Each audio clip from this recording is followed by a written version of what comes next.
Next one types of కెర్నల్లో previous క్లాస్లో మనం మోనోలిథిక్ కెర్నల్ గురించి తెలుసుకున్నాం కదా. ఈ వీడియోలో మైక్రో కెర్నల్ గురించి తెలుసుకుందాం. సో మైక్రో కెర్నల్ నేమ్లోనే ఉంది, this is a small thing, ఓకేనా. సో ఎందుకు మైక్రో కెర్నల్ అని కాల్ చేస్తాము అంటే, ఈ మైక్రో కెర్నల్ ఇంపార్టెన్స్ ఏంటి అంటే ఈ వీడియోలో కంప్లీట్గా దీని యొక్క అడ్వాంటేజ్ డిసడ్వాంటేజ్ తెలుసుకుందాం. మైక్రో కెర్నల్ మెయిన్గా ఏం చేస్తుందంటే ఓన్లీ ఎసెన్షియల్ థింగ్స్ మాత్రమే ఇది యూజ్ చేస్తుంది అనమాట. సో నాన్ ఎసెన్షియల్ థింగ్స్ ఏవైతే ఉన్నాయో దాన్ని రిమైనింగ్ నాన్ ఎసెన్షియల్ థింగ్స్ అంటే దట్ మీన్స్ అన్వాంటెడ్ థింగ్స్ ఏమైనా ఉంటే దాన్ని హైడ్ చేస్తుంది అనమాట ఓఎస్ నుండి. సో మనకి ఏదైతే అవసరం అవుతుందో ఆ పర్టికులర్ థింగ్ మాత్రమే ఇది యూజ్ చేస్తుంది. దట్స్ వై మైక్రో కెర్నల్ అని కాల్ చేస్తాం, ఓకేనా. సో మైక్రో కెర్నల్ మనం ఎప్పుడు యూజ్ చేస్తామంటే స్మాల్ ప్రాజెక్ట్స్లో ఇది యూజ్ చేస్తాము. స్మాల్ థింగ్స్ ఉండేటప్పుడు మనం ఈ మైక్రో కెర్నల్ని యూజ్ అవుతుంది. అండ్ అడ్వాంటేజ్ ఏంటంటే it can be reduce the unused కాంపోనెంట్స్ని ఇది రెడ్యూస్ చేస్తుంది. సో అందుకోసం దీన్ని మైక్రో కెర్నల్ అని కాల్ చేస్తాము. అండ్ మెయిన్ థింగ్ ఏంటంటే new services need to be added. New సర్వీసెస్ని మనం యాడ్ చేయడానికి కూడా మైక్రో కెర్నల్ అనేది యూజ్ అవుతుంది. ఫర్ ఎగ్జాంపుల్ వాట్సాప్ తీసుకుందాం. సో వాట్సాప్ మనకి డే టు డే మనకి ఫీచర్స్ మారుతుంటుంటే దాని యొక్క సాఫ్ట్వేర్ అనేది మనం అప్డేట్ చేయాల్సి ఉంటుంది. అంటే అక్కడ మెయిన్ న్యూగా యాడ్ చేసిన అప్డేటెడ్ సాఫ్ట్వేర్ అనేది అక్కడ యాక్సెస్ చేయాలి. మనం అప్డేట్ చేస్తేనే ఆ ఫ్యూచర్ అనేది మనం యాక్సెస్ చేసుకోగలం కదా. సో అటువంటి న్యూ థింగ్స్, ఆ న్యూ సర్వీసెస్ని ఇక్కడ మనం మైక్రో కెర్నల్లో యాడ్ చేయడానికి అవైలబిలిటీ అనేది ఉంటుంది, ఓకేనా. సో దీని యొక్క డెఫినేషన్ చూద్దాం. The micro kernel small then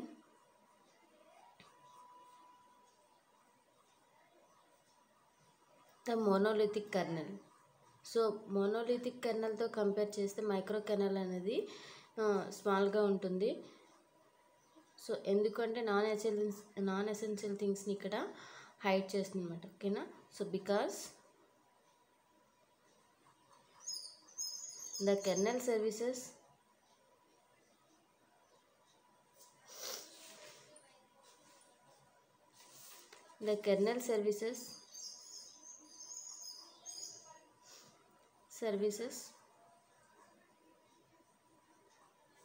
run in the kernel address space.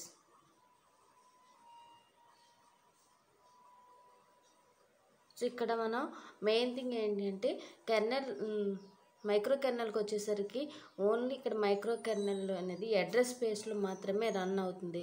Remaining kernels అనే మనకి కెర్నల్ స్పేస్లోనే అండ్ అడ్రస్ స్పేస్లో కూడా మనకి రన్ అవుతుంది అనమాట. సో ఇక్కడ మెయిన్ ఓన్లీ అడ్రస్ స్పేస్లో మాత్రం రన్ అవుతుంది కాబట్టి ఇది మైక్రో కెర్నల్ అని కాల్ చేస్తాం. సో మైక్రో కెర్నల్ యొక్క అడ్వాంటేజ్ అండ్ డిసడ్వాంటేజెస్ కూడా తెలుసుకుందాం. అడ్వాంటేజెస్ వచ్చేసరికి reliability, flexibility, modularity and portability.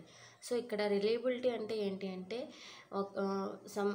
Some కేసెస్లో మనకి ఎటువంటి బగ్స్ కానీ సెక్యూరిటీ పర్పస్గా ఎటువంటి సర్వీసెస్ మనం ఎడిట్ చేసినా ఓకేనా, మాడిఫై చేసినా అది ఎంటైర్ సిస్టమ్కి అనేది ఎఫెక్ట్ అవ్వదన్నమాట, ఓకేనా. దాన్ని మనం రిలయబిలిటీ అంటాం. ఇక్కడ any bug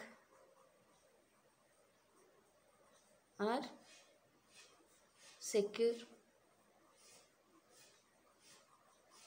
security vulnerability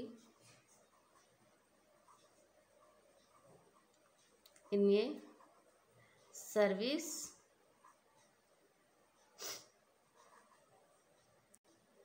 won't affect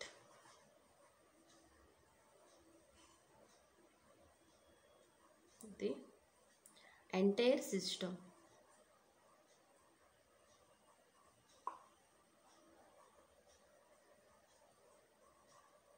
so కొన్ని సిచ్యువేషన్లో మనం ఒక మాడ్యూల్ ఏమైనా చేంజ్ చేసినట్టయితే అక్కడ ప్రాసెస్ మొత్తం ఎంటైర్ ప్రాసెస్కి అది ఎఫెక్ట్ అవుతుంది.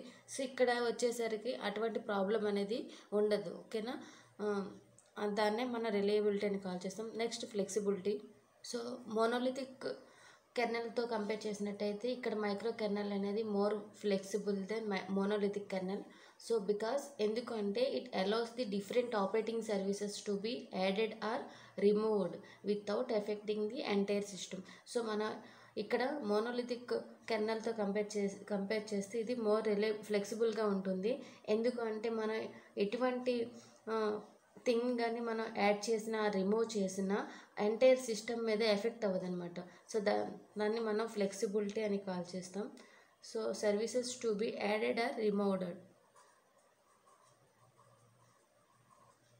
మనం యాడ్ చేసినప్పుడు కానీ సమ్ సర్వీసెస్ని రిమూవ్ చేసేటప్పుడు కానీ ఎటువంటి ఎంటైర్ ప్రాసెస్కి ఎటువంటి ఎఫెక్ట్ అనేది ఉండదు. ఓకేనా, దాన్ని ఫ్లెక్సిబిలిటీ అని కాల్ చేస్తాం. Next modularity.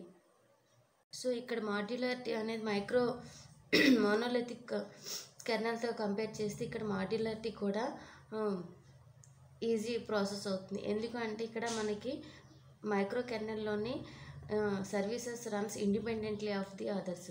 So this model is easier to maintain and to debug the system. మనం ఇండిపెండెంట్లీగా ఇక్కడ రన్ అవుతుంది కాబట్టి ఇక్కడ మనం ఎటువంటి ప్రాసెస్ అయినా డీబగ్ అయినా ఎటువంటి మాడిఫై చేసినా అది ఎంటైర్ సిస్టమ్కి ఎఫెక్ట్ అవ్వకుండా ఈజీగా ఆ పర్టికులర్ పార్ట్ని మాత్రమే మనం ఈజీగా మాడిఫై చేయొచ్చు అన్నమాట. ఇట్ కెన్ బి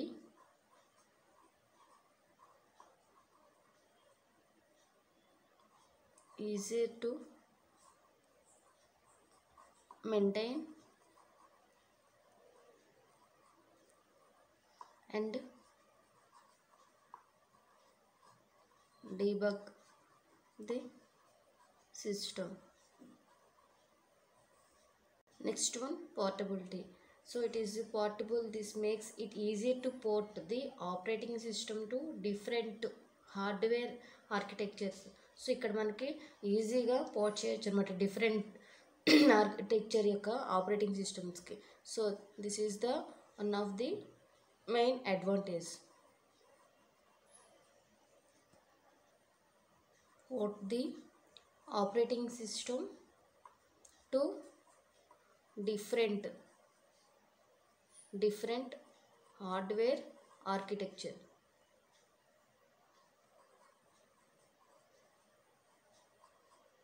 ఈజీగా మనం డిఫరెంట్ ఆపరేటింగ్ సిస్టమ్ ఆర్కిటెక్చర్కి పోర్ట్ చేయొచ్చు. నెక్స్ట్ అడ్వాంటేజెస్ అండ్ డిసడ్వాంటేజెస్ కూడా మనకు ప్రతి దానికి కంపల్సరీగా ఉంటాయి కదా. డిసడ్వాంటేజెస్ వచ్చేసరికి performance, complexity, development difficulties and high resource usage.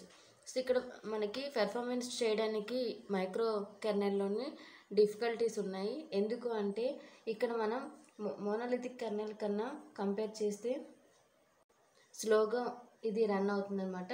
Next దీనికి మోర్ కాంటెక్స్ట్ స్విచెస్ అనేది ఎక్కువగా రిక్వైర్ అవుతుంది యూజర్ స్పేస్కి అండ్ కెర్నల్ స్పేస్ మెయింటైన్ చేయడం కోసం. So this is the main disadvantage. Next complexity అంటే nothing but operating system services మధ్యన మనకి more communication and synchronization mechanism అనేది ఇక్కడ నీడ్ అవుతుంది. So that is the one of the disadvantage. And development difficulties.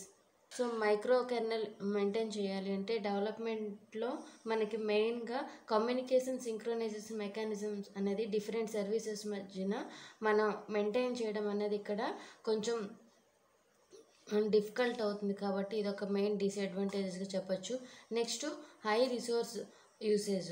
It can be more system resources such memory, CPU. It requires the more communication and synchronization mechanism between the different operating system services. So ఇక్కడ మనం maintain చేయాలి అంటే resources అనేది ఎక్కువగా use అవుతుంది. So this is the another one of the advantages. So this is micro kernel concept, advantages and disadvantages. Next concept చూద్దాం next వీడియోలో. Thank you.